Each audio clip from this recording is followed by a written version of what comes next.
silencing your nervous system, bringing it all down.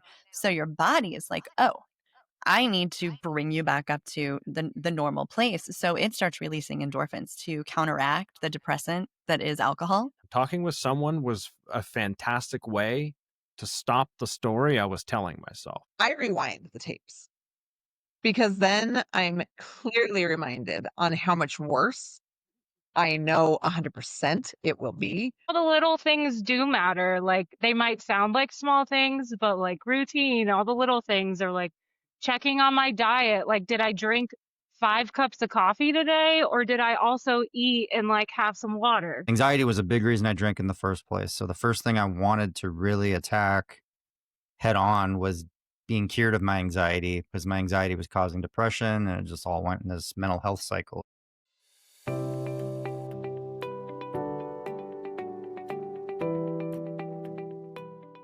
Welcome to Through the Glass Recovery Podcast, where we believe that connection is the opposite of addiction, vulnerability is the antidote to shame, and personal growth is the key to loving your sober life.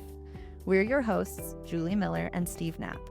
Join us in conversations with people from all over the globe about how you can thrive, not just survive, in a life without alcohol. Hello and welcome everybody to Through the Glass Recovery Podcast. It's so nice to have you all here with us. My name is Julie Miller and I'm here with my co-host Steve Knapp.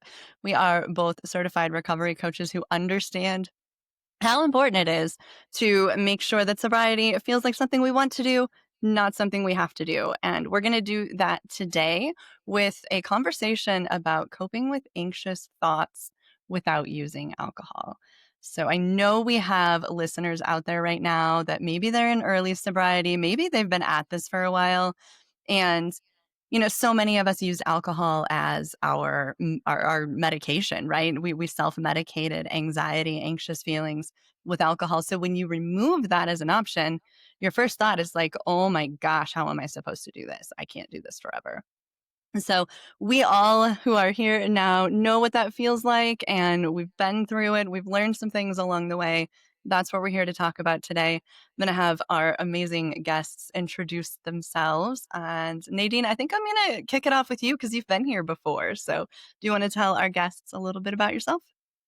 Our listeners, not our guests. Sorry. Yes. Hi, I'm Nadine. I'm in Tahoe City, California.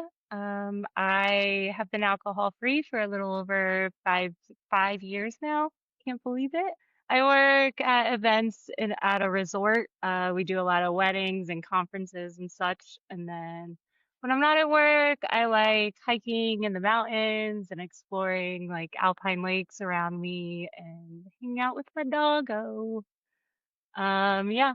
Thanks to Julie and Steve for the podcast and for inspiring me to just get out and live my life. It always helps to have a little bit of encouragement, and you guys set a great example. So I first found you guys kind of back in the day through the I Am Sober app. I got on there just as a counter so I could count my sober days and see how far I could get along. And there ended up being a whole community there. And from there, I met people. And yeah, I've just been enjoying checking in on the Through the Glass recovery meetings as well. And that's what keeps me going. Yes, thank you so much. And so happy to have you here. It's been awesome to share this journey with you. I love that you said back in the day. I do have to tell our listeners really quick, we're recording this on September 23rd. So it comes out a little later than we record, but September 23rd is officially the 3-year anniversary of the first episode that we released. So we've been at this for a while. And yeah, just really neat to have you here, Nadine. You're like one that goes way back with us. So it feels really fitting. I'm glad you're here. And next, Ryan, would you like to introduce yourself? Yeah, I'm Ryan. I am from northern Idaho, small town in northern Idaho, kind of on the border between it and Washington. And I love my dog. I've been doing a podcast for the last few months. Been sober since September 28th of last year. So my 1-year mark will be this Sunday. So I'm pretty getting a little more. I think I was telling Steve in a previous show we did that I starting to actually feel more emotional the closer I get to it. Just 1 year mark is huge. I never thought I'd get there. So that's big in my life right now. And yeah, just been spending a lot of time traveling. Went to Florida last week and trying to kind of see the world sober. And that's been something I've been trying to make a habit of doing lately, is getting out more. And I isolated so much for so many years that this last year has been more of an adventure, a really good adventure. So I'm enjoying it.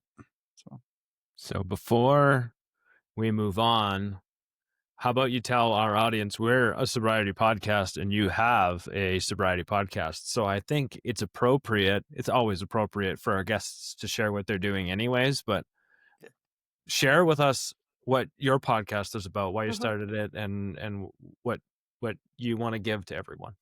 Of course. Yeah. I started a podcast called Rock Bottom with Ryan, and I do have a co-host named Rachel on some episodes, but primarily it's me doing a lot of one-on-ones with people, and a lot of my episodes have to do with getting to rock bottom moments, some of the tough moments where people decided, it's time to actually change their lives around and get sober, and kind of talking about how that one moment transformed into an incredible recovery journey and the outcome, like where we're at today. A lot of people have, whether they're working in recovery, becoming counselors, becoming addiction counselors, recovery coaches, just all the things that a lot of people in recovery are doing. And then also talking to people that have overcome things like cancer, sexual traumas, toxic relationships. So covering a lot of topics where people overcame really difficult things and came back on top and even stronger than before. And that's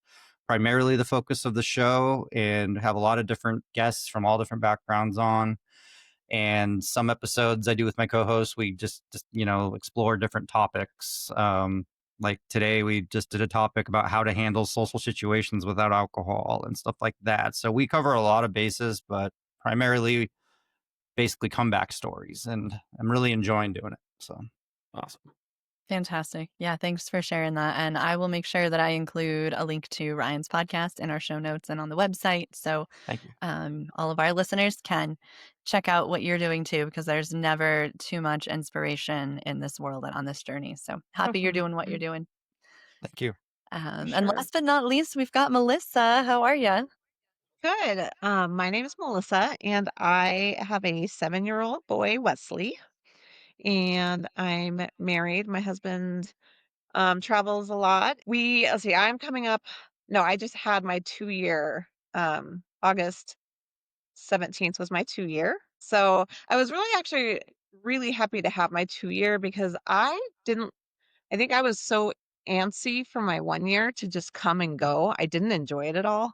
And I felt like I just needed that, like, one more.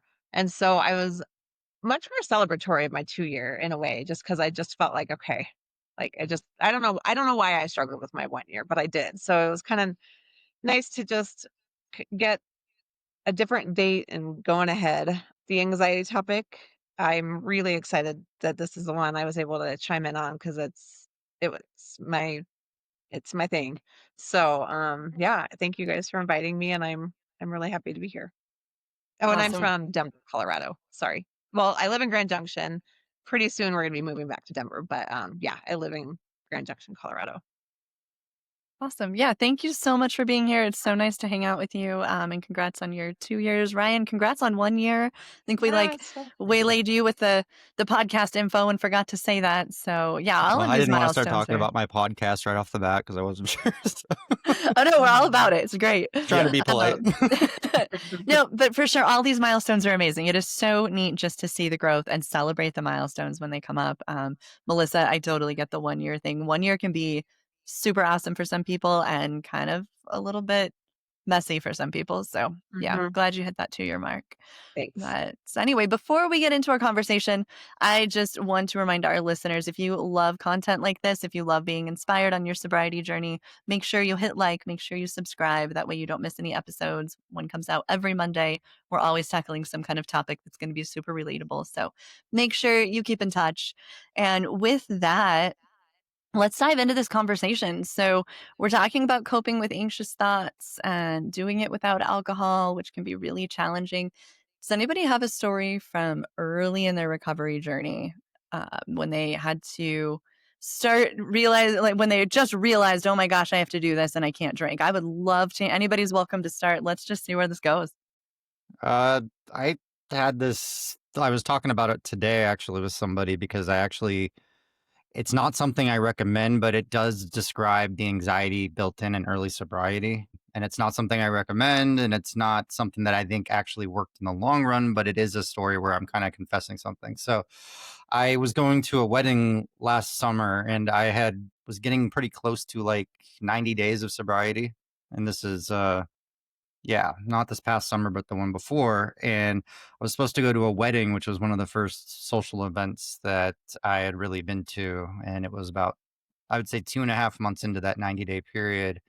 And it was over in Boise, Idaho, about a 5-hour drive. And the longer the drive went, I rode over there with my mother, and we had a hotel to get together. We were just going to see my cousin's wedding. And the closer we got to the hotel, the more my anxiety started to kick in because there's so much drinking going on in that side of the family a lot of the time. And there are some recovering alcoholics that I knew would fit in, but I was so new to sobriety. I'd never been sober that long in my life, 2.5 months. So I was still getting this like overwhelming anxiety the closer I got to Boise, not even just like at the wedding. It was happening way before I even got to the wedding, like even the day before.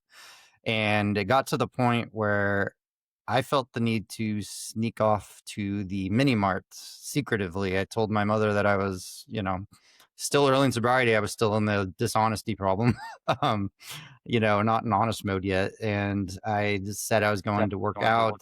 And I went to the mini mart and grabbed two 24-ounce cans and a small juice box of wine. And just having them for some reason gave me some sense of security. And I didn't drink them. I went and hid them in the bushes outside of the hotel so I wouldn't have to be caught with them. But just knowing that they were there for some reason gave me this false sense of security that if I had any panic attack or freaked out, I knew where they were. If I wanted to leave the wedding and take the car and go there, I had them there. And that, for some reason, was something I regret doing. I never ended up drinking them that weekend. And I got through the wedding, I would say, kind of highly anxious. It didn't turn out as bad as I thought.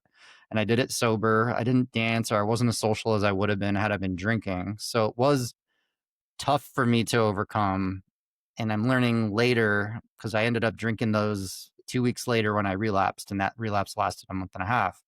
And I've been sober ever since I overcame that relapse. But the moral of the story is just I bought that for a sense of security, but in the reality of it is I emotionally relapsed before I'd even drank. So just having those there with me, knowing they were there, and then still being anxious at the wedding, but not giving in, I was proud of myself in that sense.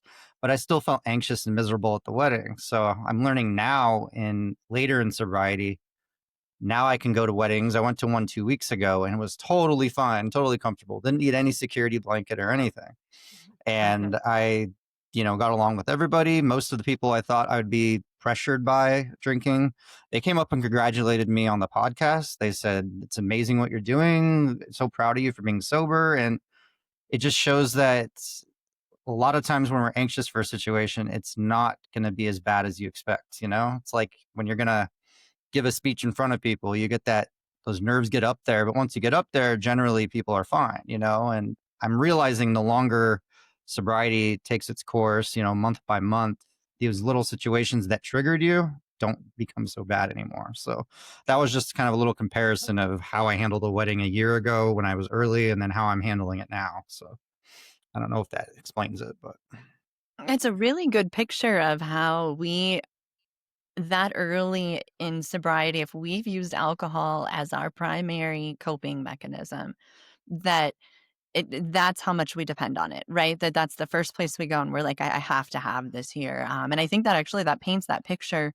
really clearly. I think there are some times where, especially early in sobriety, someone's like, you don't understand how bad my anxiety is, though, like how important this is to me and so I think that even if nothing else, that illustrates how real this is for a lot of us. Nadine, did you have a story you wanted to share too? Yeah, I have a couple stories came to mind.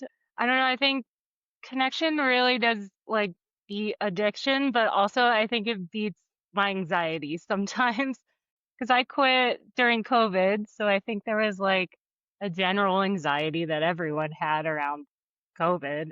And then I don't know, I just like there was daily anxiety of like whether or not I would drink, like when I first quit, because every day that's all I could think about was like, don't drink, don't drink, don't drink.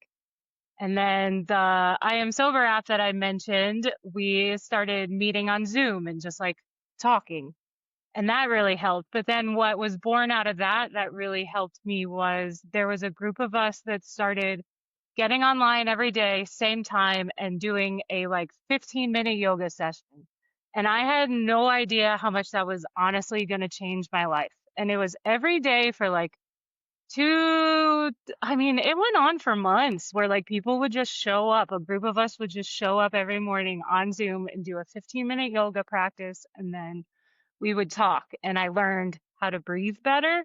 I learned how to talk on Zooms better. And just, I mean, even now, I still like, I think I look up instead of in the camera. I'm still kind of trying to not have anxiety about that. But I mean, the daily yoga sessions just kind of kept going for me. And even after COVID lockdown let up and we all went back outside, like I continued my practice and like I in no way became this great yoga instructor and now I'm awesome at it. Like that's not what happened at all. I only, like I said, learned how to breathe and then I have my own little like stretches that I do and I learned how to do it and it has calmed me down so much. So I think a lot of it is just like finding what works for you and doing it consistently. I'm just still surprised how much that worked. I mean, probably just because I used to just drink about anything and everything or anxiety or anything. So anything different, I was like, wow, look at me. So that was really cool. I don't know. I love that. I think that's amazing. So did you do yoga and the breath work and all of that prior to, or was that the first time you'd really done much of it? It was the first time I had ever done much of it. I always liked the idea of doing yoga, but I never got into it or committed to it or really understood what it was about, like how all the movements are basically just so at the end of it you can sit down and breathe and be quiet with yourself and meditate is like the goal. The goal isn't to like be all, and I mean it energizes you, but it's not to go like run around the block or something. It's like so you quiet yourself and that really helped me. Yeah, even just looking up like a breathing technique class or like a Wim Hof like 5-minute breathing session, I think is just really helpful to just consciously think about it because I never did before. It helps. Hmm. Breathing is like where I go. That's the first place I go when I feel anxious. Like I can feel my heart rate starts going up and I can feel myself sweating. Like you can feel it all, Yeah. right? And breathing is the first place I go. Now that did not happen naturally. That took a lot of effort and practice Hmm. to make that be Definitely. the first thing that I go to. But totally. Definitely. And then I don't know what was up after lockdown was lifted, but I moved into a new apartment. I'm like same city and not that big of a deal, but I just started getting anxiety every morning, kind of like anxiety, like when you're hungover and you kind of wake up. But it was that, but without the drinking. So I was like, what is going on? But I just kept getting it 3 or 4 in the morning and then I would just be up. So I decided that I would go swim laps at the rec center in my town when that happened. And like I was psycho. Like there was definitely too much anxiety in my body that I had to get out or something because I swam every day for a couple months at like 6 in the morning and I didn't have to get up at that time. I was just up and anxious and I couldn't like I was crawling out of my skin. And I swam for a couple of months and I think I worked through it. Like whatever was in my body, I got rid of. Like it wasn't like a problem, a specific problem in my life I wasn't dealing with or like had to solve. It was, I don't know, just like this massive anxiety. Maybe all the drinking, I covered it up, and then the not drinking, there it still was. So I had to work through it. But man, moving my body and swimming like really, it made it a lot better, and I slept way more. Mm-hmm. For me, when I think back to like my initial first days of sobriety, it was such a mind roller coaster because for probably the first month, like I truly thought with every bone in my body, I had crippling anxiety for like the last year before I quit drinking. I mean, I blew through every SSRI you possibly could. I mean, I did everything thinking I had like anxiety. And then to realize I didn't have anxiety, I was having withdrawals. Like so often, not thinking at all that I was drinking in a habit way that I would like actually like be experiencing withdrawals. Like I did not think that was the issue.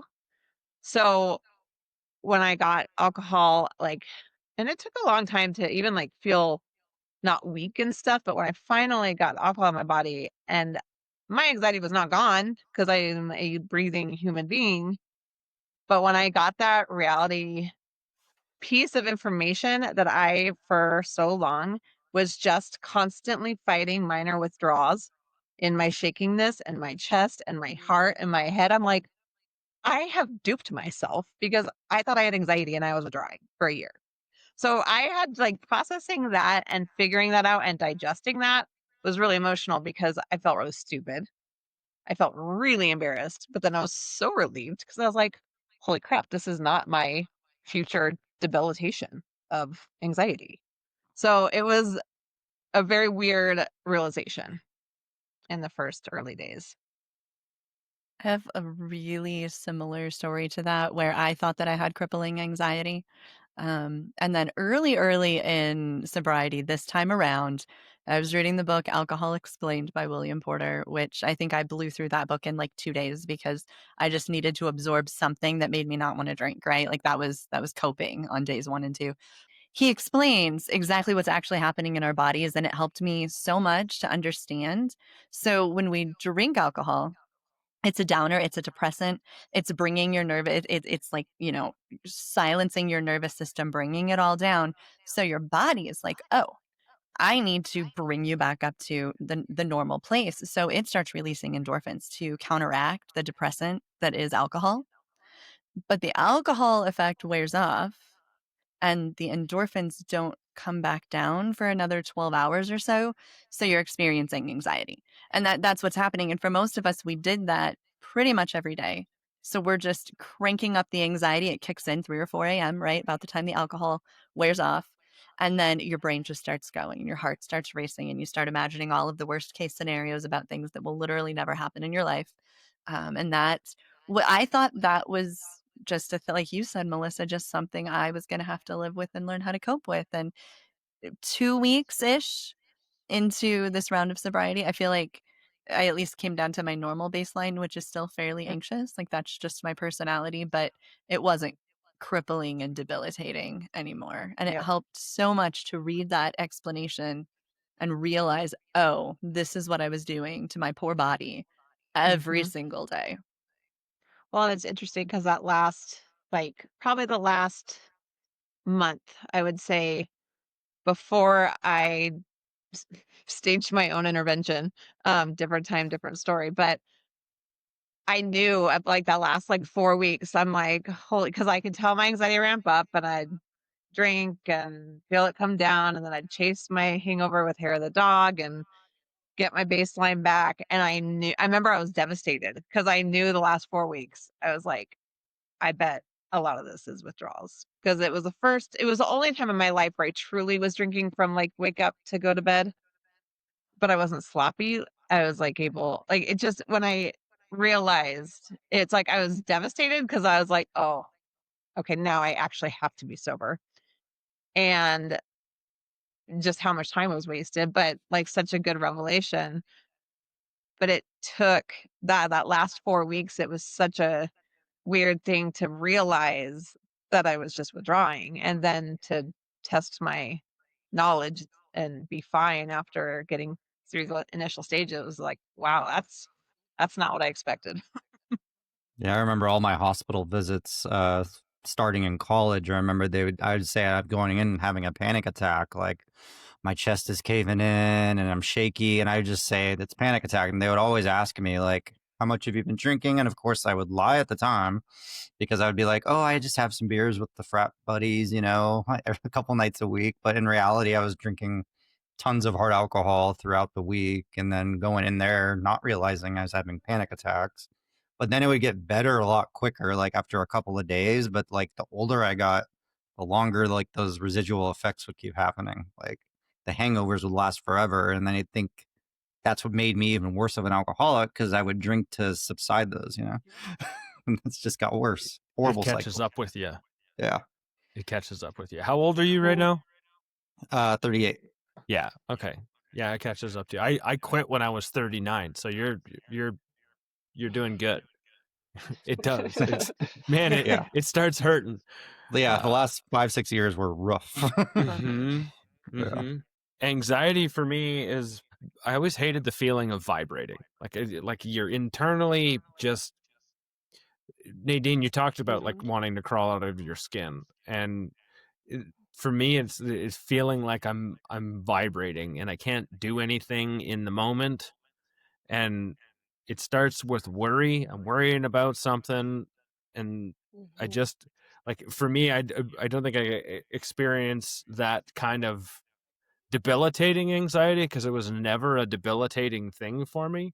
I'd get sweaty and I'd have all of the physical signs for it, but I remember going to my first social event when I was 3 months sober, and God, I was so worried about what everybody else was going to think and how the hell I was going to respond. And the closer I got to it, the more worried I got about it, and the more I didn't want to go, because the discomfort gets so bad. Like you were talking about, Ryan, the discomfort gets so bad. What's going to happen when I get there? That I don't even care about what's going to happen when I get there anymore. I just want this feeling to stop. Yeah. And then when I get there, it never happens the way my brain thinks it's going to happen, because I'm excellent at creating amazing stories about what the future holds for me. Like I get there and pretty much no one cared for 80% of the event. And then they brought it up because Steve, the guy who's always drinking beer, wasn't drinking beer. He was drinking water. So like, why aren't you drinking any beer? Because I don't feel like it. Are you okay? Because you never like not drink beer. Yeah, I'm fine. It's just not something I'm going to do. Are you really okay? Seriously. Anyways, everyone looked at me weird for 5 minutes, and then I was the one who I think felt the most awkward out of the whole thing, because I was doing something new that was outside of my own comfort zone, and I was standing up for myself, and I was protecting my sobriety with my words and my actions, which was really weird to do at the beginning in those moments. And in the end, it always went away. Like there was always an end to the discomfort, the the worry, that icky freaking feeling that you just want to go away. It always went away. And there's things that we can do, right? There's things we can do to help it pass. And I think actually that was one of the most important things I learned in early sobriety was every emotion will pass on its own. It was I think that was like an amazing revelation to me when someone actually told me, like, it'll pass. What do you mean it'll pass? Wait a minute. Yeah, I really believed that I had to drink away an emotion in order to make it stop. It was news to me that emotions just pass on their own. But I think there are things we can do to help them pass a little bit more comfortably. What are some tools? I know Nadine talked about yoga and breath work and even swimming. What other tools work for you guys when you are feeling anxious about something? Definitely running's been a big one for me. I got into running prior to getting sober, but I definitely was more passionate about it when I was in treatment. I ended up kind of inspiring a bunch of guys in my treatment group or whatever to start running with me. And it just became something where not just the endorphins, but just getting exercise for your mental health. And I just remember my anxiety was always a lot less when I was on that runner's high. And that's just something I still think to this day, whenever I get built up with stress, I kind of do like what Nadine was saying, like she goes for a swim. I kind of just escape and just immediately go out and walk and make a phone call while I'm walking. And that's always been really easy, good for me to easily get rid of like basic anxiety. Nadine, I you ac- wanted to go, didn't you? Go for it. Oh, I'm just noticing I have a lot of physical fixes, I guess. But I don't know if this is just like a neurospicy thing or if it's like helpful, but to help me not go too deep in anxiety or like when I start to spiral, I have like it's called a little ouchie. It's like a 3D printed like little cylinder and it has little like spikes on it, but they don't hurt. And I like squeeze it and I'll like roll it in my hands and it helps me not spiral. Like if I feel myself going deeper and deeper, like it really helps take me out of it. And the anxiety is definitely still there, but I can like it like changes my brain a little where I can be like, okay, the anxiety is there. What can I do about it? Instead of like, it just happened. I was trying to get on this podcast and my video wasn't working and my laptop was like not doing the video and I had to switch to my phone and I felt myself. I could have just completely spiraled and been like, I can't do this. I'm not going to try and just not made it to this very podcast. But I kept trying and you guys were very patient with me and I figured it out. I But could now hear I'm it in your sitting here voice. squeezing. I could hear it in Now your voice.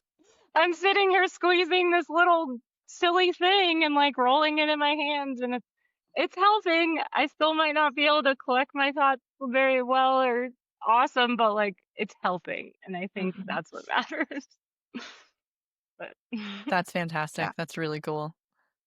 I think the biggest turning point for me with finding my coping mechanism is I really have to like internalize because you always hear people say like let go of what you can't control and you say yeah, yeah, yeah.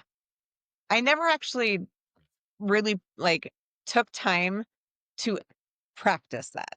And once I had my son and with all the worries in the world when you have children, and I'll never forget, I had a client. I used to do hair, and I had a client who lost her husband in a really weird, tragic accident.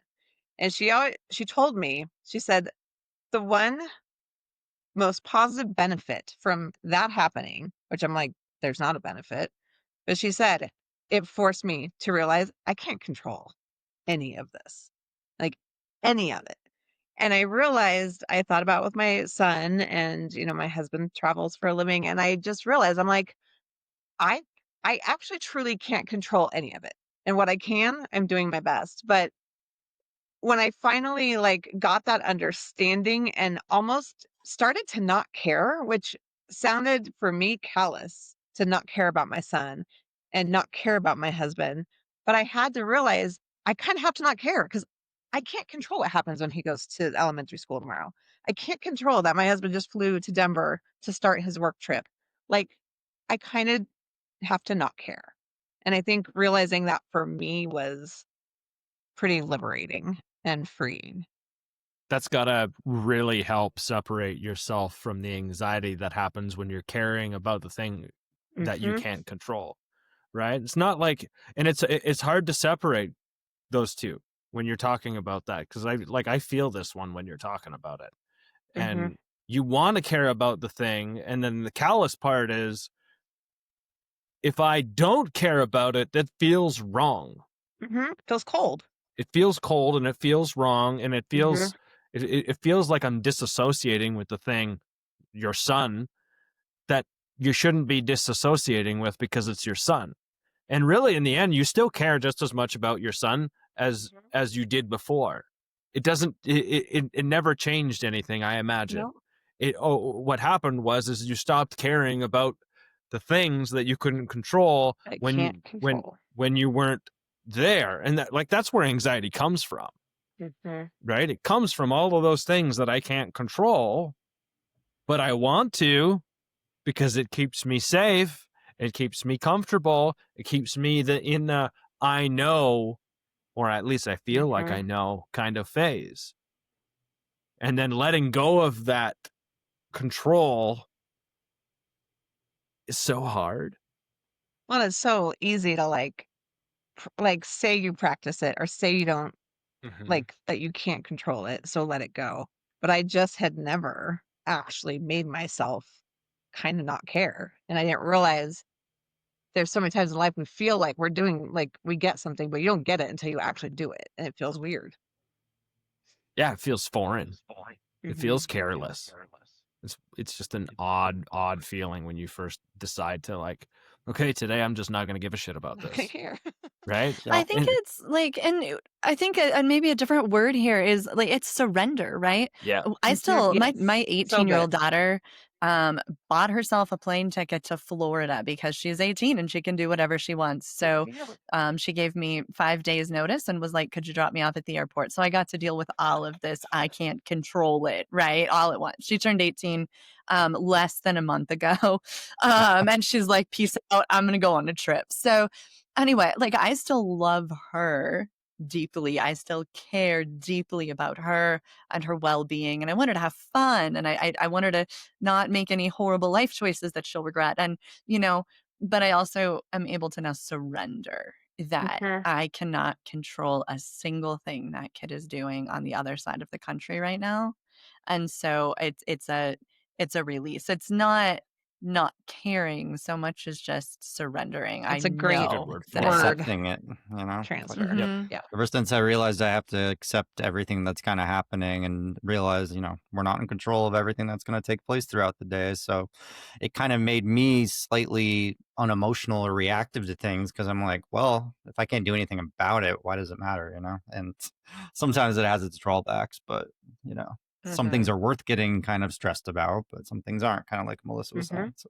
I mean, I've found myself like having surrendered too much, disassociating too much too, right? So there's a balance when you first start figuring out what to let go of and what to not let go of and what feels right to keep. And I still make mistakes. I'm holding on to this one way too long. And some of the times I think I use action to relieve my anxiety because the anxiety that I'm dealing with is I mean, all of our anxiety is caused by ourselves anyways, but it is my anxiety is because I'm lacking action. And so I'm avoiding doing a hard thing. I'm avoiding having a hard conversation. That if I just went and had the hard conversation, then I would alleviate my anxiety, but I'm too scared of the result of the conversation to have the conversation. So then I'll just sit here and be anxious. So That is so real. She's real. The look on Nadine's face, she's like, I know this feeling. And it's just so ridiculous how most of the time it's like that playing in your head is so much worse than the actual conversation. Like, ugh. Yeah. And I still struggle with that as well. The longer we hold on to it, the bigger the story gets, the scarier the story gets, right? We just keep building it up and up. Like we get super dramatic. It's like a movie production getting worse and worse. For real. What were you going to say, Melissa? Oh, no, it was kind of along those lines. Yeah, it is funny. It's like this the ending is very different in our heads than what reality is like kind of shaping up to look like. And it's isn't it not the as worst exciting when usually. it becomes a catastrophe? Like it starts out as something small, and by the time it's done in my head, something's blown up, the relationship's Oh, gosh. gone, like it's flat tires down the highway, my kid's dead, like it's just bad. So It's just I straight have to up tell a bad. story. I Totally. I had this I was doing my first airplane flight being sober what was it, last week basically, when I went to Florida. And I was thinking about it for weeks. I was just thinking of all these possible outcomes. And I actually had this imagination in my head where I was on the flight and my panic attack got so bad because I'm used to drinking on the plane. And I had this, like, in my imagination, I got the panic attack so bad that they had to return the flight all the way back and take me off in a stretcher because I couldn't function without alcohol. And that's like literally where my brain went. And it's just so exaggerated. And I seriously went to the airport, went through security, sat on the plane, got through the whole trip without anxiety. So, it's unbelievable where we go. One of the things, so again, I've read a lot about anxiety and about anxious thoughts because I really had a hard time with them in the beginning, and they would just like we're saying, they would just run away with me before I could realize what was happening and rein them back in. But I heard it explained once, like most of our anxiety happens in our subconscious or unconscious, right? It's that part of our brain that we never really are aware of. And somebody explained it like you're gonna you fly and you're afraid of flying. It makes you nervous, and you get on the plane and your little, the unconscious thoughts are like, oh my gosh, what's going to happen, and this and that, and you're worrying, and whatever. And then you get off the plane safely, and your subconscious is like, I saved us. All of my worrying Right. is what made us land safely. And so, like, without ever intentionally building this belief up, we develop this belief that if I worry enough, things are going to turn out okay. That's what the picture comes together as. And so one of the things that helped me the most, and still helps me sometimes if I'm getting anxious, is actually looking at my subconscious or my anxious thoughts as something completely separate from me. And Nadine, I think we might have talked about this yesterday, actually in the Zoom that you came to, but I will take, like, I imagine it as a separate entity, not a part of me, and I'll set it next to me, and I'll be like, okay, I see that you are trying to keep me safe and that you are doing your best to make sure everything works out the way that it needs to. But what you are doing right now is not helping me. And I need to be in charge. You cannot be in the driver's seat anymore.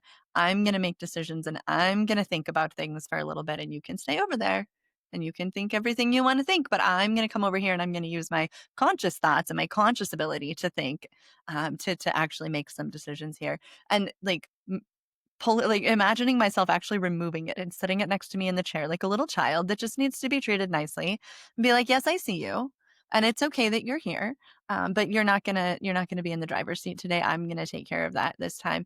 And that has helped me so much when it feels like the anxious thoughts are threatening to run away with me, because I mean they do sometimes. That's just what happens, and it's such a quick way for me to grab it and bring it back in and be like, all right, I'm in charge again. Nadine, do you want to tell us about Beatrice? Yes. Yes, I told Julie and Steve yesterday about I think it's brilliant. how when I first quit drinking alcohol, I named the little voice inside my head that was like still trying to get me to drink. And she has since subsided. I named her Beatrice. But whenever like my anxiety comes up or I get really upset about something and like find myself spiraling, I just transferred that name to my anxiety. And I have to be like, okay, Beatrice, like it's okay. We're not under attack. You can be here. Like Julie said, you can be here, but like, let's tone it down a notch. So that's helped me a lot. And I saw someone, they posted online the other day that, and I might butcher this, but it said, in the Irish language, we are not our emotions. We are not sad or anxious. We have sadness or anxiety on us. To say I am sad, we say, sorry if you're Irish. We say Tavran Orm, which means there is sadness on me.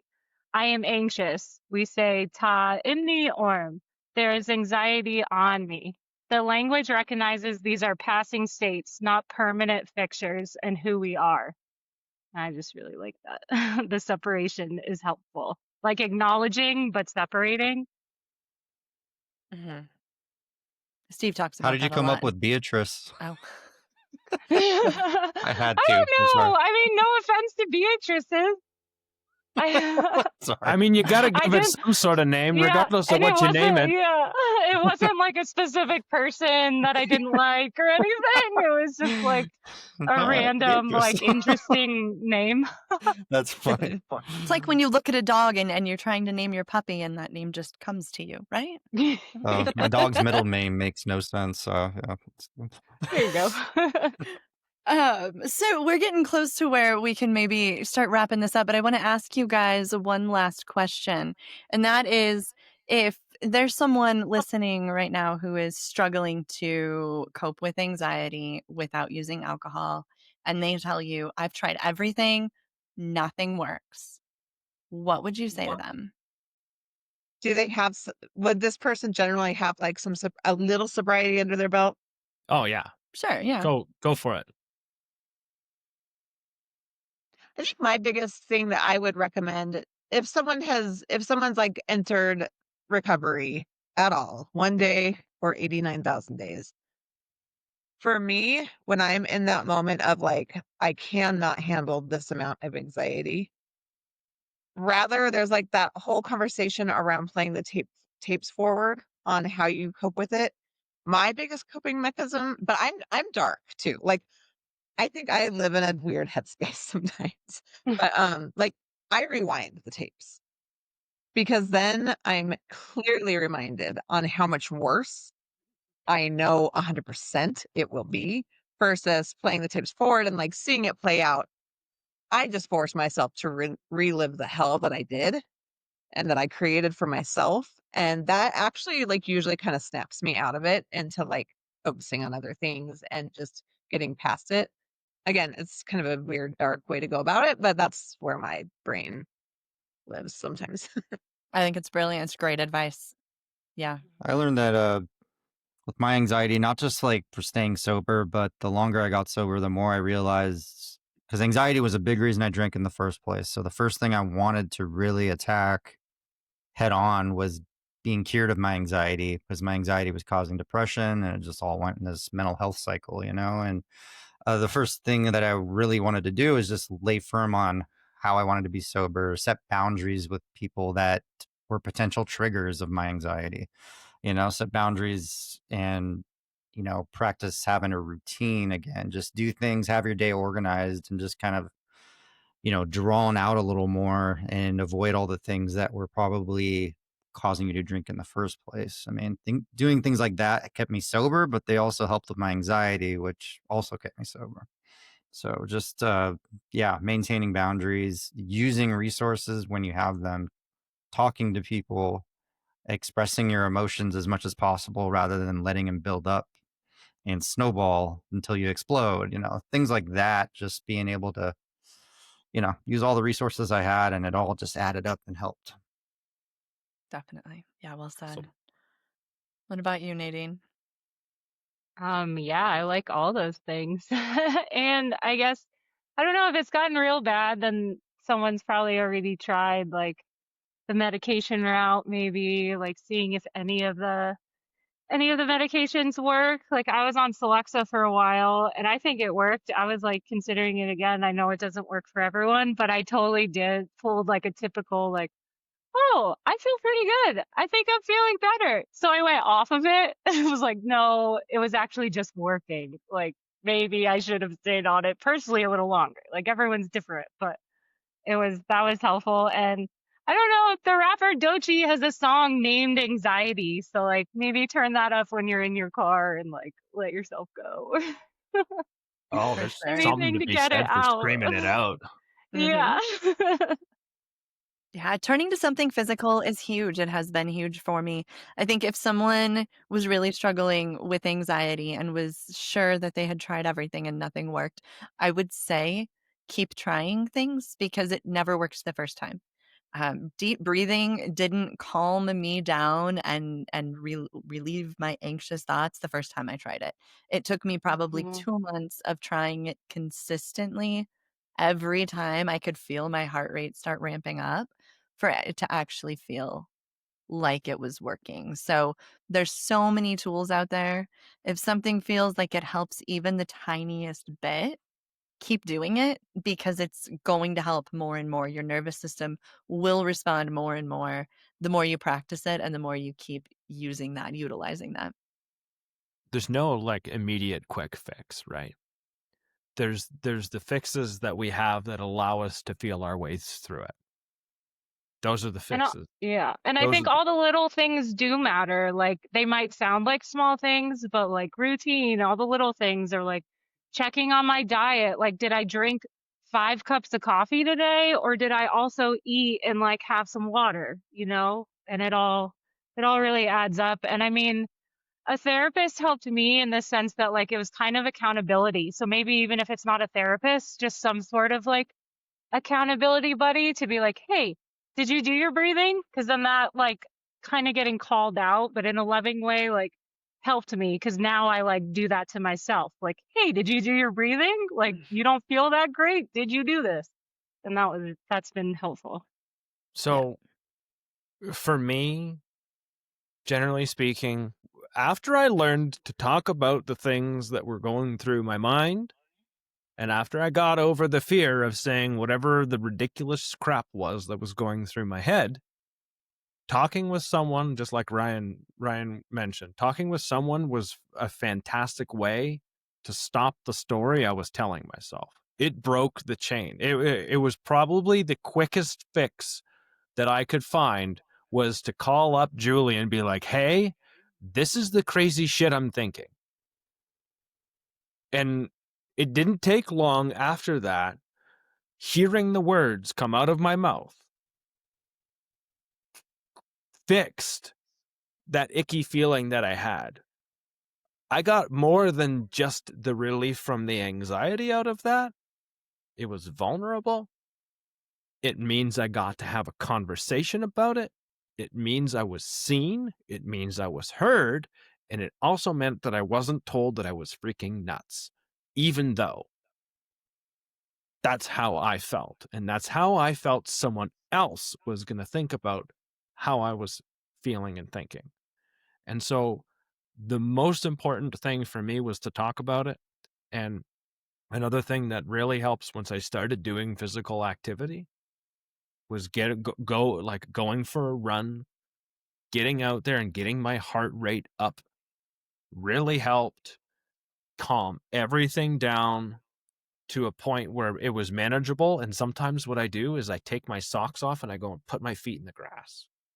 Just stand outside for 5 or 10 minutes. And it's amazing the feeling that I get when I ground myself and just stop. So those are the three things that I do that work for me. Well said. So I would hope they would work for someone else too. So I want to say thank you, Nadine. Thank you, Ryan. Thank you, Melissa, for spending this evening with us and kind of celebrating 3 years of releasing podcasts on this day. It's super cool to sit down and have a conversation with you guys. Thank you so much for being here, and thank you so much for your time. Thanks for having me. Thank you Thank guys. you. Bye, guys. Thank you, guys.